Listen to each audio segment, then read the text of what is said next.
रिया अपने पति करण, सास पुष्पा और ससुर अजित के साथ रहती है। वो सीआईडी शो की बहुत बड़ी फैन होती है और चौबीसों घंटे वही देखकर उसकी जैसी ऊटपटांग हरकतें करती रहती है।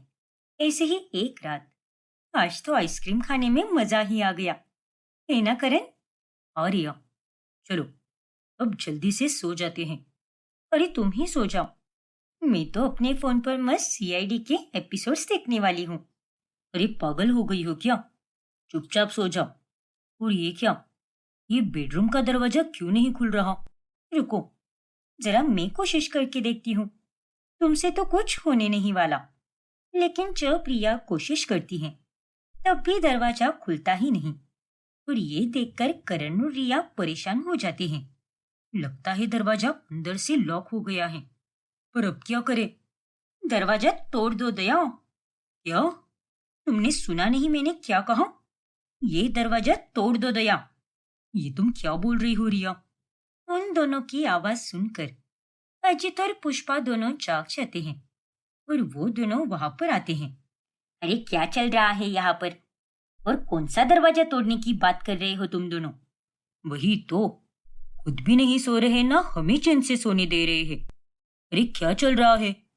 फिर रिया अपने सास ससुर को पूरी बात बताती है। हे भगवान, अरे तुझे किसी पागल कुत्ते ने काट लिया है क्या? ऐसे कैसे दरवाजा तोड़ोगे तुम? और बाद में नया दरवाजा लगाने में कितना खर्चा लगेगा? देख बहू, तेरे मायके वालों ने हमें पैसों का कोई पेड़ नहीं दिया है दहेज में। हाँ तो हम रात भर क्या करेंगे माँ जी? जरा टाइम देखिए, रात के 11:30 बज रहे हैं। तो इस टाइम कौन सा चाबी वाला आएगा? नहीं नहीं, मुझे तो अपने कमरे में ही सोना है। दया, दरवाजा तोड़ तू। अरे इसका सीआईडी का भूत कोई उतार दो, वरना एक दिन बड़ी आफत गले पड़ जाएगी। गले पड़ ही गई है आफत। अरे ये खुद ही किसी आफत से कम नहीं है। सुनो, तुम दोनों आज की रात हमारे कमरे में सो जाओ या फिर गेस्ट रूम में सो जाओ। फिर कल सुबह उठकर सबसे पहले चाबी वाले को बुलाना। हाँ माँ, शायद यही सही रहेगा। लेकिन दया, अरे बस भी करो उस दया का नाम लेना। मेरा नाम करण है और मैं कोई दया वगैरह नहीं हूँ। सीआईडी देख देख कर तुमने खुद का भी दिमाग खराब कर दिया है और साथ में अब हमारा भी दिमाग खराब कर रही हो। फिर वो दोनों उस रात अजित और पुष्पा के कमरे में सोते हैं। ऐसे ही रिया जब देखो तब सीआईडी ही देखती रहती। अरे बाबा, बेड से अभी तक उठी नहीं क्या तुम? नहीं यार, वो डॉक्टर तारिका सालुंके के साथ सबूत ढूंढ रही है। बस ये सीन हो जाए, फिर उसके बाद ही मैं उठूंगी और उसके बाद ब्रश करूंगी। हे भगवान, उठा ले मुझे। परेशान हो गया हूं मैं इस लड़की से। कभी घर का काम करते हुए तो कभी रास्ते पर चलते हुए भी रिया सीआईडी ही देखती। अरे ओ रिया रानी, रास्ते पर चलते समय तो सीआईडी देखना बंद कर। तेरे इस तरह रास्ते पर सीआईडी देखने के चक्कर में कहीं किसी दिन तेरा एक्सीडेंट ना हो जाए और फिर तेरे एक्सीडेंट का ही केस बन जाएगा। सत्यानाश हो तेरा महक। अरे ये कैसी बातें कर रही है तू? ना तो ये रोड तेरा है और ना ही तू मेरी अम्मा है जो मैं तेरा कहना मानू। My life my rules. मैं खाते वक्त देखो, सोते वक्त देखो, पीते वक्त देखो, चलते वक्त देखो या फिर नाचते वक्त देखो, तुझे उससे क्या? धन्य हो बाबा तुम तो। जो करना है कर लो। तेरे मुंह लगना मतलब खुद के दिमाग की ही दही करना। अरे बकवास बंद कर। बड़ी आई मुझे सिखाने वाली। ऐसे ही एक दोपहर, आपको पता है माँ जी, मुझे ना आजकल दोपहर का खाना खाने के बाद बहुत नींद आती है। और ये तो बड़ी ही अजीब सी बात है ना? अब इसमें क्या अजीब लगता है तुझे? अजीब बात ये है कि ऐसा पहले कभी नहीं होता था और अभी जब से ये नई काम वाली आई है तब से ही मुझे ऐसा महसूस हो रहा है। कहीं ये नई काम वाली हमारे खाने में नींद की दवाई तो नहीं मिलाती ना, ताकि वो हमें सुलाकर चोरी करके भाग सके। कुछ तो गड़बड़ है दया। अरे चुप कर, पागल कही की। वो बेचारी एकदम मेहनती और ईमानदार है और दोष उसके खाने में नहीं बल्कि तुझ में है। खुद ही भूतों की तरह रात रात को जागकर 2-3 बजे तक सीआईडी देखती रहती है। तो दिन में तुझे नींद क्यों नहीं आएगी भला? काम की ना काज की, दुश्मन अनाज की। हे भगवान, पता नहीं सबको मेरे सीआईडी देखने से क्या प्रॉब्लम है। मैं कोई गलत काम करती हूँ क्या? थोड़ी ना कोई नशा या चोरी चकारी कर रही हूँ। देखिए माँ जी, मुझे आप लोग सीआईडी से अलग नहीं कर सकते। मेरा जन्म ही सीआईडी देखने के लिए हुआ है और सच की खोज करना ही मेरे जीवन का असली मकसद बन चुका है, ठीक जैसे सीआईडी टीम का मकसद है। अरे पहले तू अपने घर के काम कर, फिर सच की खोज करती बैठ। घर के काम तो तुझसे हो नहीं रहे, बड़ी आई सच की खोज करने वाली। ऐसे ही एक रोज जब घर पर पुष्पा की सहेली सुनीता आती है, तभी अरे पुष्पा, तेरी बहू तो बड़ी ही अजीब है। मैं कब से यहाँ पर बैठी हूँ और उसने तो बस पानी का ग्लास ही पकड़ाया और सोफे पर बैठकर सीआईडी देखने लग गई। ना कोई नमस्ते, ना कोई हालचाल पूछना। भला ये कैसे संस्कार हैं? अब मैं तुझे क्या ही बोलूं सुनीता, तंग आ गई हूं मैं इस लड़की से। उतने में वहां पर अजीत आता है, जिसने एकदम नया हेयर कट किया होता है, और उसे देखते ही रिया शुरू हो जाती है। अरे ये क्या पापा जी, आप तो मुझे पहचान में ही नहीं आ रहे हो। आखिर आपने ये नया हेयर कट क्यों कर लिया? ऐसे ही बहू, बस मन किया तो कर दिया। नहीं नहीं, कुछ तो गड़बड़ है दया। और पापा जी, कहीं आप अपनी आइडेंटिटी और लुक चेंज करके किसी से छुपने की कोशिश तो नहीं कर रहे ना? कहीं आपने कोई क्राइम तो नहीं किया? जल्दी बताइए पापा जी। ये देखकर सुनीता जोर जोर से हंसने लगती है। अरे पुष्पा, तेरी बहू तो एकदम मजा किया है। ये क्या बोली जा रही है भाई साहब को? बताइए पापा जी, आप खामोश क्यों हो? आपकी खामोशी इस बात पर साफ साफ मुहर लगा रही है कि आप हम सबसे कोई राज छुपा रहे हो। क्यों? सही कहा ना मैंने? अरे बस कर, दिमाग खराब हो गया है क्या तेरा? अपने ससुर से कोई इस तरह से बात करता है क्या? और ये सीआईडी का ड्रामा तो अपने पास ही रख, वरना घर का टीवी और तेरा फोन सब कुछ तोड़ ताड़ कर मैं फेंक दूंगी बाहर। फिर सीआईडी केवल अपने सपनों में ही देखती बैठना। फिर सुनीता के जाने के बाद, देखो रिया, माँ और पापा ने मुझे सब बताया है। अरे तुम्हारा दिमाग सच में घुटनों में है क्या? कम से कम सुनीता काकी के सामने तो शांत रहती ना। इतनी नौटंकी करने की क्या जरूरत थी? वही तो, अब वो सुनीता मुझ पर ऐसे हंस रही थी जैसे कि मैं कोई जोकर हूँ, और अब वो मोहल्ले में हर जगह इस बात का ढिंडोरा पीट देगी। देख बहू, अब ये सीआईडी देखना जरा बंद कर दे, वरना मुझसे बुरा और कोई नहीं होगा। तेरे कारण पहले ही हमें बहुत सी दिक्कत हो रही है, इसीलिए और ज्यादा मत कर। ठीक है माँ जी, माफ कर दीजिए मुझे, मैं आइंदा से ध्यान रखूंगी। लेकिन रिया तो आखिर रिया ही ठहरी, वो सुधरने वालों में कहाँ थी। फिर ऐसे ही एक दिन जब पड़ोस के मनोज काका के घर चोरी हो जाती है, तभी वहां पर पुलिस पहुंचती है और उनके साथ वहां रिया भी पहुंच जाती है। ना जाने अब क्या होगा, मेरे पैसे और जेवर सब कुछ चोरी हो गए। जी आप फिक्र मत कीजिए, हम चोर को पकड़ कर ही रहेंगे। देखिए मनोज काका, आपको डरने या चिंता करने की कोई जरूरत नहीं है। अब मैं आ गई हूँ ना, और सीआईडी देखते देखते मैं अच्छी तरह से ट्रेन हो चुकी हूँ।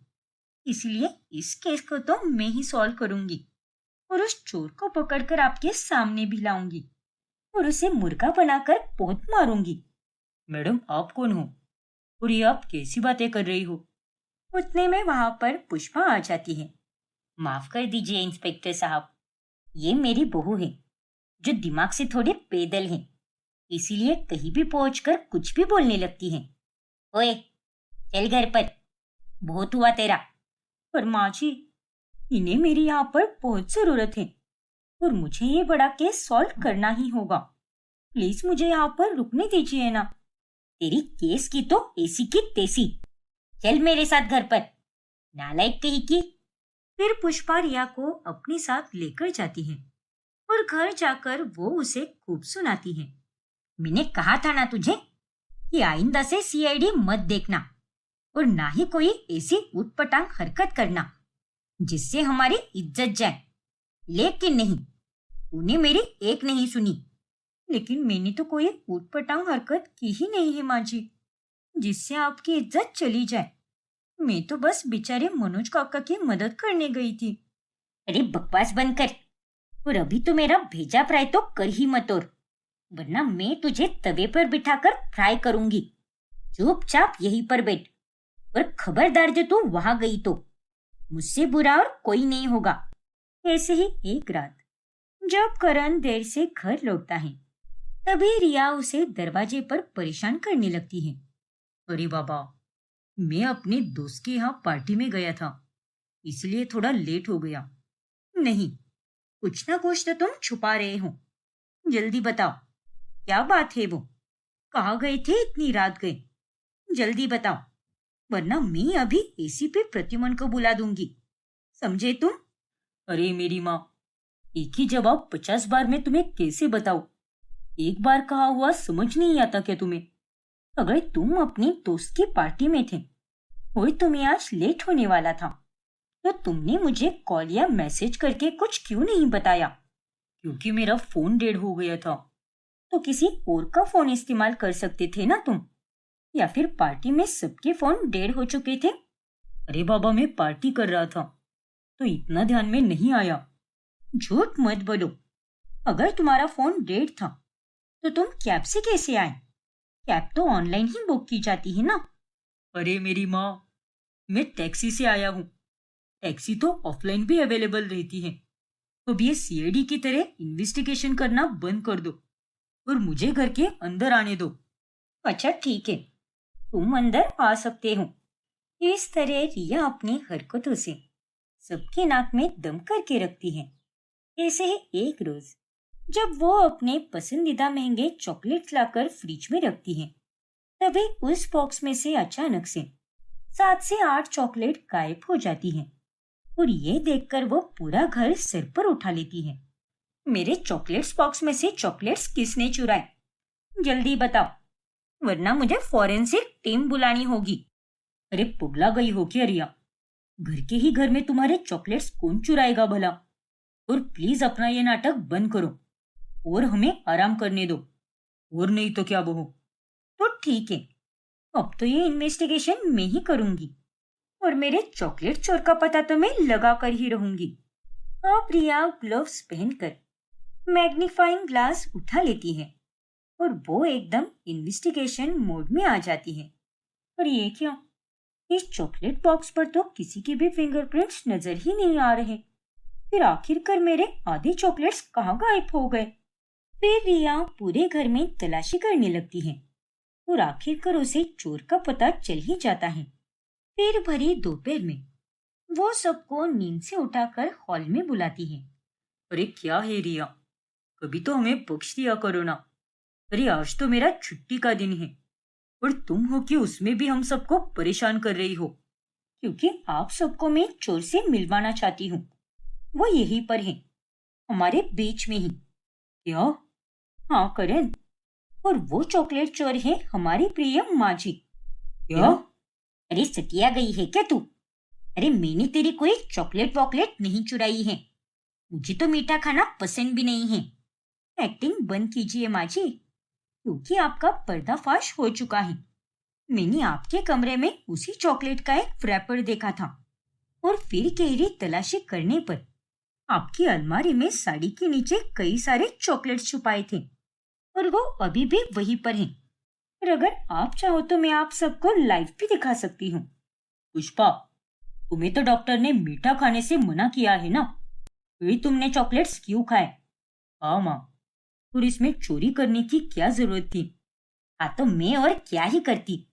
अगर तुम लोगों के सामने खाती तो तुम लोग मेरे खाने पर रोक टोक लगाते और इसीलिए मैंने ये चॉकलेट चुराए और अपने पास ही रख लिए। अब मुझे भी चिंता होने पर मीठा खाने का मन करता है। मैं भी तो इंसान ही हूं ना। और उस वक्त घर में बस चॉकलेट्स ही पड़े थे, इसलिए मैंने वो चॉकलेट चुरा लिए। देखा माँ जी, आखिरकार मैंने ये केस सॉल्व कर ही दिया। अरे बस भी करो रिया, तुम्हारी इन्हीं हरकतों से हम सबको कितनी परेशानी हो रही है। इस बात का तुम्हें कोई अंदाजा भी है क्या? परेशानी? कैसी परेशानी करण? अरे उल्टा मेरी इन्हीं हरकतों के कारण आज मैंने चॉकलेट चोरी यानी माजी की सच्चाई अब सबके सामने लाई और इसीलिए मैं सीआईडी देखना कभी बंद नहीं करने वाली। जाने दे करण बेटा, ये पागल थी, पागल है और हमेशा पागल ही रहेगी। इसे समझाकर कोई फायदा नहीं। और इस प्रकार अंत में वो लोग रिया को समझाना बंद कर देते हैं और रिया भी सीआईडी देखना कभी बंद नहीं करती। ये देखो महारानी, यहाँ बैठकर किताबें पढ़ रही है। मैंने तुझे कहा था ना कि मैं बाहर जा रही हूँ, तो तब तक तू घर की सफाई कर ले। लेकिन नहीं, तुझसे तो घर की सफाई भी नहीं हुई। अरे माँ, मैं काम करने चाह ही रही थी, लेकिन तब तक मेरी वाली वो किताब आ गई जो मैंने ऑनलाइन मंगवाई थी और फिर मैं उसे पढ़ने लग गई। इसलिए काम की बात मेरे दिमाग से ही निकल गई माँ। ये भगवान, पता नहीं क्या होगा इस लड़की का। देख कोमल, अब तेरी शादी होने वाली है, तो अपनी इस किताबी ख्यालों वाली दुनिया से बाहर निकल और असलियत की दुनिया में आ जा। क्या अभी माँ, यही तो मेरी दुनिया है। लहंगे पहनना और भारी भारी गहने पहनना जैसे राजघराने की औरतें रहती हैं, तो मेरा भी वैसे रहने का बहुत मन करता है माँ। अरे वो पुराना समय था, लेकिन आजकल की लड़कियों को तो दुपट्टा तक बहुत भारी लगता है। लेकिन एक तू पागल है जिसे इतना भारी लहंगा पहनना है। हाँ माँ, मैं बिल्कुल पहनना चाहती हूँ लहंगा। मैंने कितनी सारी सीरियल में भी देखा है कि वो कितनी तेजीब से बातें करती हैं और उनके बात करने में एक अलग ही मिठास और रासी अंदाज होता है। लेकिन हम लोगों को देखो, बातों में ही जैसे जहर भरा हो। अरे आजकल के लोगों के पास इतना समय नहीं है कि हर बात को आराम से घंटा लगाकर बोले। बात बोलकर सब अपने अपने काम में लग जाते हैं। और एक बात बताऊं, सच्चाई यही है, हर कोई बदलते समय के साथ बदला है। लेकिन तू आज के समय की लड़की होकर भी इतने पुराने जमाने की तरह बातें करती है। क्योंकि मेरा इससे बहुत लगाव है माँ, सजना संवरना। इसके अलावा मेरा और किसी चीज में बिल्कुल भी मन नहीं लगता। कोई अगर मुझे एक दफा देख ले तो उसकी मुझ पर से नजर ही ना हटे। ऐसे बन ठन कर रहना चाहती हूँ मैं। पता नहीं क्या हो गया है तुझे, पर मेरी बात ध्यान से सुन ले। मैं तुझे आज के समय की सच्चाई दिखाना चाहती हूँ, जो मैंने तुझे दिखा दी। अब तेरे ऊपर है। जब तेरी शादी हो जाएगी ना, तू भी उसी नजाकत से बस अपने ससुराल वालों के दिल में अपने लिए जगह बना ले। बस यही चाहती हूँ मैं। फिर कुछ दिनों के बाद कोमल की शादी प्रतीक नाम के एक लड़के से हो जाती है और जब वो अपने ससुराल आती है तभी, वाह यार, ये लहंगा तो मुझ पर कितना अच्छा लगता है। इसे पहनकर तो मुझे एकदम रॉयल वाइब आ रही है। इसीलिए अब तो मैंने तय कर लिया है कि आज से मैं रोजाना लहंगे में ही रहूंगी। अरे बहू, इन ख्यालों में खो गई तू। गृह प्रवेश करके अंदर आ जा। कोमल को लहंगे में रहना बहुत पसंद आने लगता है। फिर शादी के 2 दिनों के बाद भी कोमल लहंगा पहनकर ही अपने कमरे से बाहर निकलती है। अरे ये क्या भाभी, अब सारी रस्में तो खत्म हो गई हैं, तो अब आप नॉर्मल कपड़े पहन सकती हो। अरे नहीं तनु, मैं लहंगा ही पहनना चाहती हूँ क्योंकि इसमें रहना मुझे बहुत अच्छा लगता है। लेकिन भाभी, लहंगा तो बस 1 या 2 दिनों के लिए ही अच्छा रहता है। आप इसे रोज रोज नहीं पहन पाओगे और सच कहूँ तो इसमें आपको ही ज्यादा तकलीफ होगी। अरे तकलीफ कैसी, उल्टा मुझे तो इसमें बहुत मजा आता है। फिर ठीक है, जैसी आपकी मर्जी भाभी। अब कोमल अपने ससुराल में हर समय लहंगा ही पहनने लगती है, जो देखकर ससुराल वालों को भी काफी अजीब लगता है। लेकिन कोमल की खुशी के लिए कोई उससे कुछ भी नहीं कहता। फिर एक दिन, ये क्या है बहू, तूने अपने बर्तन अब तक नहीं धोए? अरे सबसे आखिर में तूने ही खाना खाया था ना, और उससे पहले के सारे बर्तन मैंने धो दिए थे, तो बस ये 4 ही तो बर्तन बचे थे, तो वो भी तूने नहीं धोए क्या? माफ करना माँ जी, जानती हूँ कि मेरी वजह से आपको तकलीफ हुई है, लेकिन मैंने लहंगा पहना है ना, इसीलिए मैं बर्तन नहीं धो पाऊंगी। प्लीज मेरी जगह आप ही ये बर्तन धो दीजिए ना। इसके बदले में आपका कोई दूसरा काम अवश्य करूंगी। ये तो क्या कर रही है बहू? मैं तुझसे कितनी साफ तरह से बात कर रही हूँ, तो फिर तू ये क्या बोले जा रही है? अरे माँ जी, आपको हास्य समझ नहीं आता, इसीलिए किसी भी वार्तालाप को हास्य बना रही है।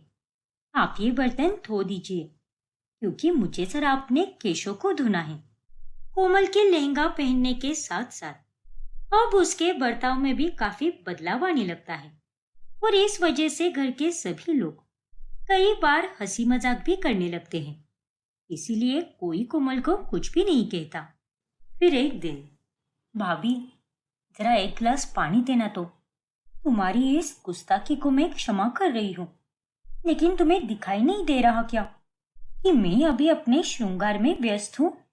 प्लीज भाभी, जरा चिल कीजिए ना। ये हमारा घर है, कोई ड्रामा कंपनी नहीं। खुद से बड़ों से बात करने का ये कौन सा लिहाज है? भूलो मत, हम तुम्हारी भाभी हैं। मैं नहीं भूली कि आप मेरी भाभी हो।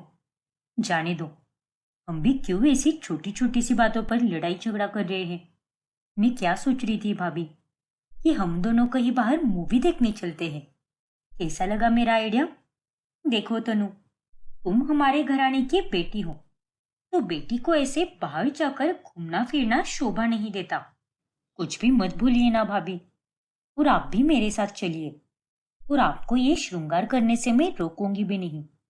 एक काम करो, तुम जरा हमारे लिए पानी गर्म करके लाओ, और हाँ, उसमें गुलाब रस और उसके सुंदर सुंदर पंखुड़ियां भी अवश्य डालना। ये आप क्या बोल रही हो भाभी? बाहर देखो कितनी गर्मी है, और इतनी गर्मी में आप गर्म पानी का क्या करोगी? मुझे स्नान करना है, क्योंकि गर्म पानी हमारी त्वचा के लिए बहुत अच्छा होता है। देखिए भाभी, मेरे ना एग्जाम आने वाले हैं, और जब तक मेरे एग्जाम खत्म ना हो जाए तब तक आप मुझसे बिल्कुल बात मत करना। कहीं मैं एग्जाम में ये लिखाई, दासी मुझे पूरे अंक चाहिए, इसके बदले में तुम्हें सुवर्ण की मुद्रा दी जाएगी, तब तो फिर मुझ पर आफत ही आ जाएगी। कोमल अब भी अपने शौक को पूरे करने में ही लगती है। ऐसे ही कई दिन निकल जाते हैं, और उसके तेवर उतरने के नाम ही नहीं लेते। अरे सुनो ना कोमल, ये कपड़े मुझे धोकर देना। ठीक है, मैं वॉशिंग मशीन वाले यंत्र में धो दूंगी, आप निश्चिंत रहिए। अरे नहीं कोमल, ये व्हाइट वाली शर्ट है ना, तो इसे तुम्हें हाथ से अलग से धोना होगा, क्योंकि इस शर्ट को बाकी कपड़ों के साथ डालोगी तो इस पर रंग चढ़ सकता है। ये आप क्या कह रहे हैं? मैं और हाथ से कपड़े धोऊंगी? माफ कीजिएगा, ये काम मुझसे बिल्कुल नहीं हो पाएंगे। ये सब क्या चल रहा है कोमल? तुम ये लहंगा पहनकर खुद को कहीं की महारानी समझने लगी हो। माँ भी कह रही थी कि तुम घर में कोई काम नहीं करती। अरे मैंने तो तुम्हें बस ये शर्ट ही तो धोने को बोला है, तो तुम उसमें भी मुझे अब नखरे दिखा रही हो। ये मेरे कोई नखरे नहीं, बल्कि नजाकत है, और आप मेरे महाराज हैं, और आपका हर काम करना मेरा परम धर्म है। किंतु आपको भी समझना चाहिए ना कि ऐसे कठोर काम यदि आप मुझे करने को देंगे तो मैं ये सब कैसे कर पाऊंगी? मैं आपकी धर्म पत्नी हूँ, थोड़ा मेरे बारे में भी तो सोचिए ना। बड़ा जल्दी याद आया कि तुम मेरी धर्म पत्नी हो, लेकिन मैं सब समझ रहा हूँ।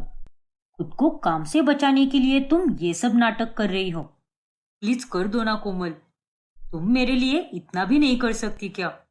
देखिए महाराज, पति पत्नी के बीच में थोड़ी बहुत कहासुनी तो चलती ही है ना। ये आपके वस्त्र हैं, तो आपको खुद को धोने चाहिए, और हमें तो तभी ज्यादा खुशी होगी जब आप अपने वस्त्र खुद धोएंगे। हाँ महारानी, आपका हुक्म सर आंखों पर। मुझसे ही गलती हो गई। अरे तुमसे बात करने से अच्छा तो यही होगा कि मैं किसी दीवार पर अपना सर पटकूं। प्रतीक गुस्से में वहां से चला जाता है। ऐसे ही कई दिन निकल जाते हैं, और अब हर कोई कोमल के लहंगा पहनने से परेशान होने लगता है। फिर कुछ दिनों के बाद जब प्रतीक घर आता है, तभी, अरे ये क्या है कोमल, आज ही मेरी सैलरी आई है, और तुमने आज ही मेरा अकाउंट पूरा खाली भी कर दिया। वो मुझे नए लहंगे लेने थे ना, और वो लहंगे बहुत महंगे आ रहे थे, इसीलिए आपकी पूरी सैलरी खत्म हो गई। अरे तुम क्या थोड़ी पागल हो क्या? एक दिन में पूरे 40,000 उड़ा दिए तुमने। अपने पति के ही तो पैसे खर्च किए हैं, अब इतना तो हमारा आप पर हक बनता ही है ना।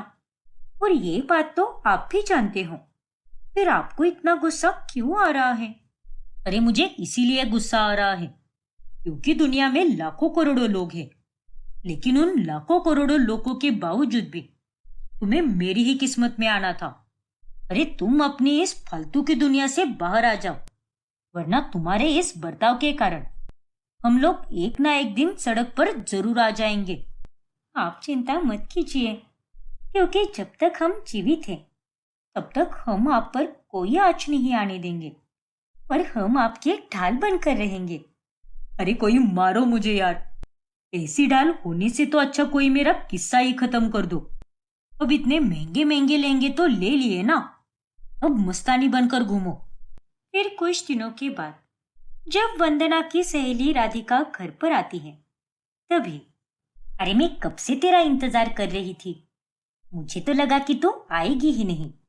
अरे ऐसे कैसे नहीं आती, मैंने तो तुझे पहले ही बोल दिया था कि मैं आज जरूर आऊंगी। और ये देख, मैं तेरे लिए तेरी पसंदीदा मिठाई लेकर आई हूँ। कुछ भी कहो, इतने सालों बाद भी तुझसे क्यों ना मिल लूं, तू ये मिठाई लाना कभी नहीं भूलती। अरे भूलूंगी भी कैसे, एक तू ही तो मेरी है पक्की सहेली। अब जा, अपनी बहू को बुला कर ला। अरे कोमल बहू, जरा बाहर आना तो।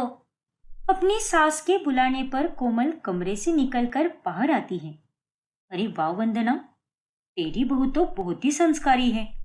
मुंह दिखाई में जैसे सभी लोग तैयार होते हैं, तेरी बहू तो ठीक वैसे ही तैयार हुई है, और ये कितनी सुंदर लग रही है। माफ करना, लेकिन यही मेरा लिबास है, और मैं रोज ही ऐसे लहंगा पहनकर तैयार होती हूँ, और यही मेरे संस्कार है। और ये तो क्या बोल रही है, मैं कुछ समझी नहीं। मैं राजघराने की बहू हूँ, और एक राजघराने की बहू को ऐसे ही तैयार होना ही शोभा देता है। अब आपको मेरी बात स्पष्ट रूप में समझ आई होगी। अरे पगली, तू तो शुरू में ही अच्छी लगी थी, लेकिन मुंह खोलते ही अपना पागलपन दर्शा दिया तूने तो। मैं इस घर की बहू हूँ, इसीलिए आप मुझे इस तरह से जलील नहीं कर सकती हैं। आप पहले खुद की कमियों को देखिए, फिर हमारे बारे में सवाल कीजिए। और ये सब क्या ही वंदना, तू क्या किसी पागल को उठा कर लाई है क्या? तू अंदर जा बहू, वरना यहाँ रहेगी तो ऐसे ही बकवास करती रहेगी। और तू राधिका, मिल लेना मेरी बहू से, तो अब से कभी मत बोलना कि तेरी बहू को बुला। कोमल की वजह से अक्सर लोग अब उसके परिवार पर हंसने लगते हैं। फिर शाम के समय जब प्रतीक अपने कमरे में जाता है, तभी माँ, तन्नू, कोमल, कहाँ पर हो सब लोग? जल्दी से यहाँ पर आओ। प्रतीक के बुलाने पर सभी लोग कमरे में जाते हैं। अरे क्या हुआ प्रतीक बेटा, तू इतनी जोर से क्यों चिल्ला रहा था? सब ठीक तो है ना? क्या ठीक है माँ, और ये क्या है? इतना गंदा कमरा है मेरा। और तुम कोमल, तुम एक कमरा भी साफ नहीं कर सकती क्या? हाँ भाभी, आपके सारे काम तो हम ही करते हैं, लेकिन आपका कमरा तो आपको ही साफ करना होगा ना। और बहू, मैंने तुझे कितनी बार बोला है कि अपना कमरा साफ कर लिया कर, फिर भी तूने अपना कमरा साफ क्यों नहीं किया? वो क्या है ना माँ जी, लहंगा पहनकर मुझसे कोई काम नहीं होता, और इसीलिए मैंने कोई साफ सफाई नहीं की। हद होती है बहू। अरे जब से तू इस घर में आई है, बस अपनी ही मनमानी करती बैठती है। अरे हम लोग तो तुझे कुछ भी नहीं बोलते, लेकिन तुझे खुद की अक्ल नहीं है क्या? अरे इतना भारी लहंगा और इतने भारी गहने, इन सब से तुम्हारे शरीर में कितना दर्द होता होगा। अरे तुम्हारे शरीर पर दाने भी हो गए हैं, फिर भी तुम्हारे मुंह से ये तक नहीं निकलता कि मैं अब से ये नहीं पहनूंगी। पता नहीं इतनी खुशी खुशी इतना भारी लहंगा कोई हर समय कैसे पहन सकता है। देखिए भाभी, हम आपको इस परिवार का हिस्सा मानते हैं, इसलिए बिना किसी शिकायत के आपके भी काम हम खुद ही कर लेते हैं। लेकिन आपको तो अब इससे मजा आने लगा है। आप सच में खुद को रानी समझती हो, पर हम सबको आप नौकरानी समझने लगी हो। हाँ बहू, लेकिन अब बस कर, बहुत हो गया। तुझे अगर लहंगा पहनने का इतना ही शौक है तो अब हम में से तुझे कोई भी नहीं टोकने वाला। लेकिन अब से तुझे घर के सारे काम, बाहर से सब्जी लाना, राशन लाना और घर का बाकी कोई छोटा मोटा काम, सब कुछ तुम्हें ही करना पड़ेगा। हम में से अब तेरी कोई मदद नहीं करने वाला। अरे नहीं माँ जी, ये सब मुझसे नहीं हो पाएगा। लहंगा पहनकर तो चलना भी मुश्किल होता है। मानती हूँ कि इतने दिनों तक आप सबको मेरी वजह से बहुत तकलीफ हुई है और मैं उसके लिए माफी भी चाहती हूँ। और मैं आपसे अब ये वादा भी करती हूँ कि मैं अब से ये लहंगा नहीं पहनूंगी, बस कभी कभार किसी फंक्शन में ही पहनूंगी। जब कोमल पर काम करने की बारी आती है तब कोमल खुद ही पीछे हट जाती है और अब कोमल के सर से हर समय लहंगा पहनने का भूत उतर जाता है। वेदिका अपनी सास अरुणा, ससुर गोपाल और पति साहिल के साथ रहती है।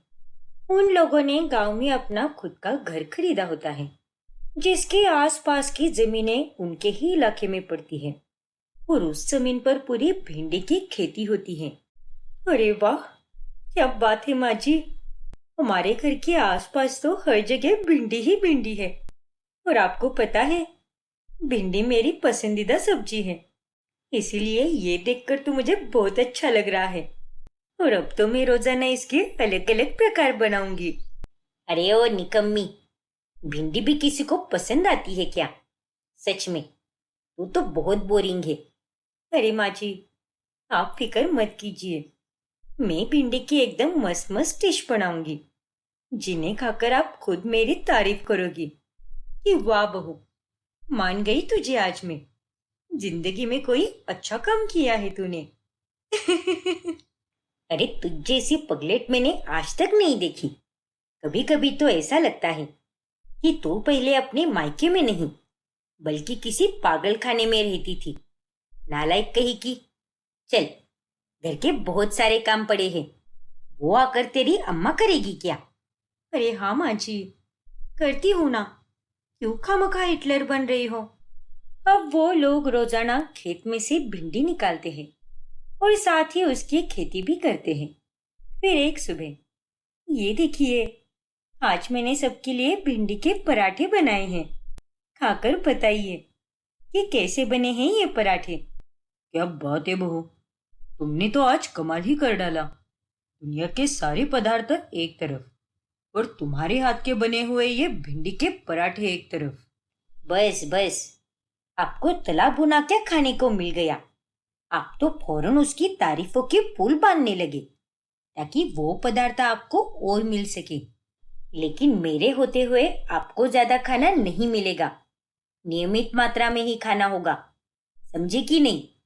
ओफो माँ जी, रहने दीजिए ना। अब ये सब पापा जी रोज रोज थोड़ी ना खाते हैं, और आज अगर उन्हें खाने का मन कर रहा है तो खाने दीजिए ना उन्हें। वही तो, जीना दुश्वार करके रखा है इस बुढ़िया ने तो। अरे बात तो ऐसी कर रहे हो जैसे कि आप कौन से 18 बरस के हैं। बड़े आए मुझे बुढ़िया बोलने वाले। ज्यादा नखरे मत कीजिए और जितना कह रही हूँ उतना ही कीजिए, वरना ये जो मिल रहा है उस पर भी मैं लॉकडाउन लगा दूंगी। फिर एक रोज जब घर पर अरुणा की सहेलियां आती हैं, तभी वेदिका उनके लिए भिंडी के अलग अलग प्रकार के पकवान बनाती है जो उन्हें काफी पसंद भी आते हैं। दया रे दया, क्या लजीज पकवान बनाए हैं आपकी बहू ने अरुणा जी। भाई दिल तो खुशम खुश हो गया। हाँ हाँ बिल्कुल, अरे भिंडी के इस तरह के पकवान भी बन सकते हैं, ये तो मैंने कभी सोचा भी नहीं था। अरे आपकी बहू तो एकदम कलाकार निकली। जी, ये बात तो सही है, कम से कम कोई तो काम ढंग से करती है ये लुक्की। क्या? अरे मजाक कर रही हो रे। वाह माँ जी, बहुत अच्छे से मजाक कर लेती हो आप। लेकिन मैं अगर मजाक करने पर उतर आई ना तो आप किसी को भी मुंह दिखाने लायक नहीं रहोगी। वैसे वेदिका, हमारे लिए भी बना दो ना ये पकवान। हमें भी तो अपने परिवार के लोगों को खिलाना है। हाँ हाँ बिल्कुल, जरूर बनाऊंगी मैं। और मेरे लिए दो दो डब्बे बनाना। उनमें से एक डब्बा मैं अपने बेटी के ससुराल भेजूंगी और दूसरा डब्बा अपने साथ रखूंगी। ठीक है काकी, बना दूंगी मैं। अब वेदिका के हाथ के बने ये भिंडी के पकवान आसपास काफी मशहूर हो जाते हैं। रात के 11 बज रहे हैं वेदिका, फिर भी तुम अभी तक रसोई में ही हो। अरे क्या कर रही हो तुम? सो भी जाओ ना अब। नहीं साहिल, मैं अभी नहीं सो पाऊंगी क्योंकि मुझे अभी बहुत सारा काम करना है। कल पूरे मोहल्ले में भिंडी के पदार्थ बनाकर देना है मुझे। सबने बड़े ही प्यार से फरमाइश की है, तो मैं उनका मन नहीं दुखा सकती साहिल। क्या? लेकिन इन सब की क्या जरूरत है? और इन लोगों पर इतना प्यार बरसाने की कोई जरूरत नहीं है। ओफो साहिल, तुम भी ना। अब हम सब अड़ोसी पड़ोसी हैं और एक परिवार जैसे ही तो हैं। और आज तो मुझे सबने कहा है, तो उनके लिए इतना तो मैं कर ही सकती हूँ ना। तुम पागल हो क्या वेदिका? हमारे मोहल्ले में सबके सब एक नंबर के मतलबी है। किसी के पास जाओ तो वो जल्दी चीनी तक नहीं देते। ऐसे लोग हैं ये। और इन लोगों के लिए तुम इतना सब कर रही हो। देखो, इन सब से कोई फायदा नहीं होगा। माना कि तुम एक कामकाजी आदमी हो, लेकिन इतना भी ज्यादा फायदा या नुकसान नहीं तोला करते रिश्तों में। खैर, जो करना है करो। अब तक मैंने तुम्हें कितना समझाया, लेकिन तुम हो कि समझने का नाम ही नहीं ले रही। जाने दो। भिंडी से बनाए हुए स्वादिष्ट पदार्थ के कारण वेदिका पूरे मोहल्ले में प्रसिद्ध हो जाती है। धन्यवाद हो। अरे तुम दोनों सास बहू तो कमाल के हो, पूरे मोहल्ले को खाना बांटते हो। सच में आप दोनों का दिल तो बहुत बड़ा है। और नहीं तो क्या, जहाँ भिंडी के दाम आसमान छू रहे हैं, वही दूसरी तरफ आप दोनों हो जो हमें भिंडी के पदार्थ मुफ्त में बनाकर दे रहे हो। हाँ तो उसमें क्या हुआ? हमारे पास भिंडी का बहुत बड़ा खेत है और हमारा दिल तो उससे भी बहुत बड़ा है। इसीलिए आप उसकी चिंता मत करो और जो दिया है वो अच्छे से खाओ। और लगे तो जरूर बताना, बिल्कुल मत हिचकिचाना। उन दोनों की ये बातें गोपाल और साहिल सुन लेते हैं। अरे ये तुम दोनों क्या बोल रही थी? पगला गई हो क्या? अरे हमारे खेत की सारी भिंडी एक साथ खत्म करनी है क्या? वही तो। और मैंने वेदिका को ये बात कल रात को ही समझाई थी, लेकिन इन लोगों को कुछ समझ आए तब ना। बेवजह होशियारी दिखाने के लिए ये सब कर रही हो ना तुम। मैं सब जानता हूँ। अरे अगर तुम्हें मोहल्ले में प्रसिद्ध होना है तो कुछ और करो ना, और फिर मशहूर हो जाओ। लेकिन ये सब करके तुम्हारा ही नुकसान होगा इसमें, और नहीं तो क्या। अरे लोगों को अगर उंगली दोगे तो वो हाथ पकड़ लेंगे।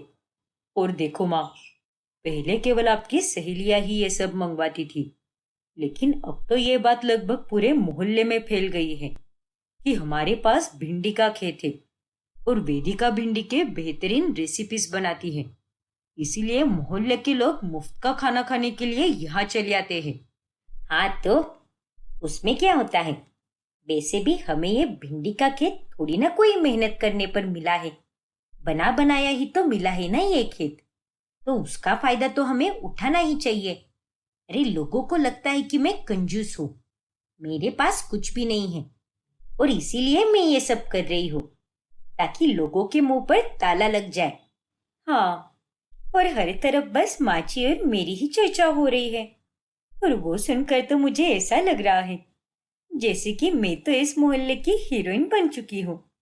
इन दोनों पागल औरतों का कुछ नहीं होने वाला बेटा, इसीलिए हमें इनके पीछे अपना समय फालतू में व्यर्थ नहीं करना चाहिए। हाँ पापा, आप सही कह रहे हो। बहुत जल्द समझ आया आप दोनों को। चलो अब निकलो यहाँ से। लोगों के मुंह से अरुणा और वेदिका की तारीफ सुनकर मोहल्ले की एक औरत शर्मिला को बहुत जलन होती है। इससे पहले मोहल्ले में तो सिर्फ मैं ही प्रसिद्ध थी, क्योंकि मैं लोगों को सबसे अच्छा खाना देती थी और सभी लोग मुझे दिलदार बोला करते थे। सब मेरी तारीफों के पुल बांधा करते थे। लेकिन अब मेरी जगह इन दोनों मनहूस सास बहू ने ले ली है। लेकिन मैं ऐसा होने नहीं दूंगी। मैं इन दोनों का ये भिंडी का खेत तो खराब करके ही रहूंगी। फिर ना रहेगा ये भिंडी का खेत और ना बनेंगे ये भिंडी के पकवान। फिर रात होने पर शर्मिला चुपके से जाकर भिंडी के खेत में एक दवाई छिड़कती है, जिससे अगले दिन उनकी सारी भिंडी खराब हो जाती है। हे भगवान, ये देखिए माँ जी, हमारी सारी भिंडी तो खराब हो गई है। अब हम क्या करें? लेकिन अचानक से रातों रात ये सब कैसे हुआ? मौसम भी एकदम वैसा ही है जैसे कल था। कोई बदलाव ना होने के बावजूद भी खेती पर इतना बुरा असर कैसे पड़ सकता है? हाँ माँ जी, मुझे भी ये बात हजम ही नहीं हो रही।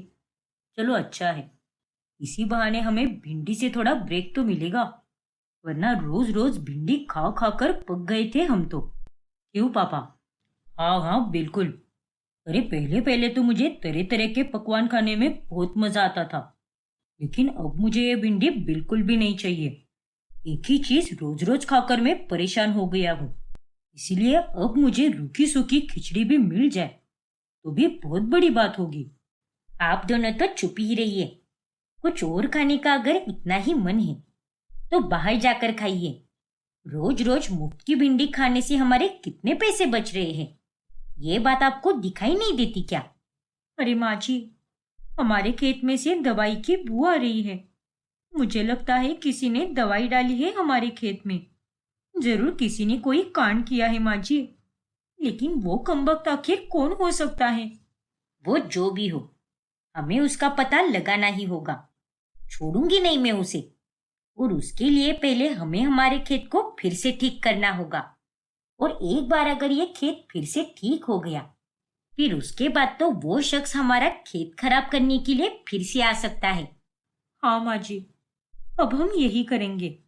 दोनों खेती करके इसे ठीक करेंगे और ठीक होने के बाद जब वो निगोड़ा शख्स आएगा, तब हम उसे रंगे हाथ पकड़ेंगे और उसकी खूब धुलाई करेंगे। और वही होता है। वेदिका और अरुणा खेती करके खेत को फिर से ठीक करते हैं। और जब शर्मिला फिर से खेत भी काटने आती है, तभी अरुणा और वेदिका दोनों शर्मिला को बोरी में भरकर जम के मारती है। दया रे दया, मत मारो मुझे, मर गई रे।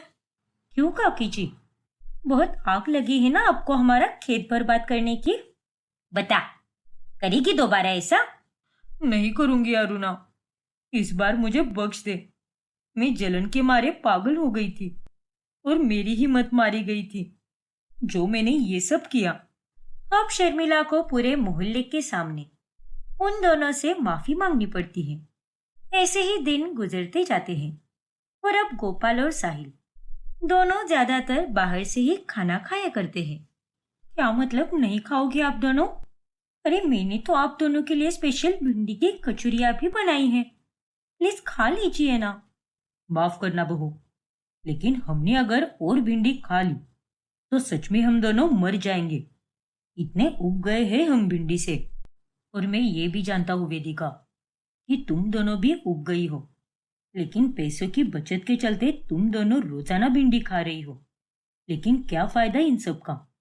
मैं तो ये कहता हूँ कि अगर हमारा इतना बड़ा खेत है तो भिंडी को बेचना शुरू कर देते हैं ना, या फिर बाजार में सप्लाई कर दो। उससे तुम दोनों को पैसे भी मिलेंगे। और वैसे भी तुम दोनों खेती करना भी अच्छे से जानती हो, तो तुम खेती किया करो और बाजार में सप्लाई किया करो।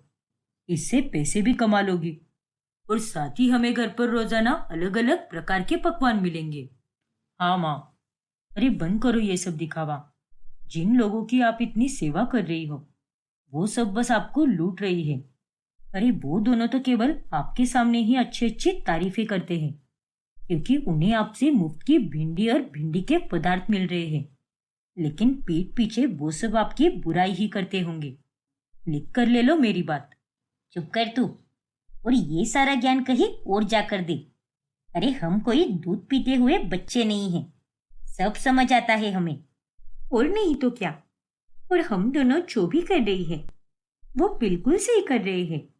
अब साहिल समझ चुका था कि वो दोनों बातों से नहीं समझने वाली, इसलिए शाम होने पर जानबूझकर वो वेदिका को मोहल्ले के पेड़ के पास लेकर जाता है, जहाँ पर सारी औरतें इकट्ठा होकर अरुणा की बुराई कर रही होती है।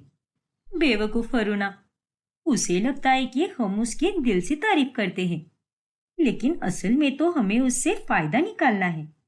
और तुझे पता है, मैं तो सिर्फ आधे महीने के लिए ही दूसरी सब्जियां खरीदती हूँ और बाकी के आधे महीने में मैं अरुणा से भिंडी ले लेती हूँ, वो भी एकदम मुफ्त में। अरे उस चुड़ैल के साथ तो ऐसा ही करना चाहिए, बहुत गुरूर है उसमें, तो उसे लूटने में कोई बुराई नहीं है। अब तो तुम्हें समझ आ गया ना वेदिका? अरे ये सब मैंने इससे पहले भी 2 से 3 बार सुना है, लेकिन मैंने इस बात पर इतना गौर नहीं फरमाया। लेकिन माँ और तुम तो बस 2 पल की तारीफ के लिए कितना सब कर रही हो, और वो भी किसी काम का नहीं। इसलिए अब से ये सब करना छोड़ दो और जो मैंने कहा है वही करो। फिर घर जाने के बाद वेदिका ये सारी बातें अरुणा को बताती है, जिसके बाद अरुणा भी हैरान रह जाती है। और वो दोनों सास बहू को ये एहसास हो जाता है कि वो दोनों कितनी बड़ी गलती कर रही थी। माफ कर दो हमें, लेकिन जैसा कि आप कह रहे थे, अब से हम दोनों सास बहू मिलकर अपना भिंडी का कारोबार करेंगे और हम इसे बाजार में सप्लाई करेंगे। और अब से हम इन नालायक मोहल्ले वाले को कुछ भी नहीं देंगे। हमें नहीं चाहिए ऐसी मुंह पर तारीफें। और साहिल, तुम्हारा बहुत शुक्रिया। आज तुम्हारी ही वजह से हम दोनों की आंखें खुल गई। फिर उस दिन के बाद से अरुणा और वेदिका अपने आप में बदलाव लाती है और घर में अब वो दोनों अलग अलग प्रकार की सब्जी बनाती है।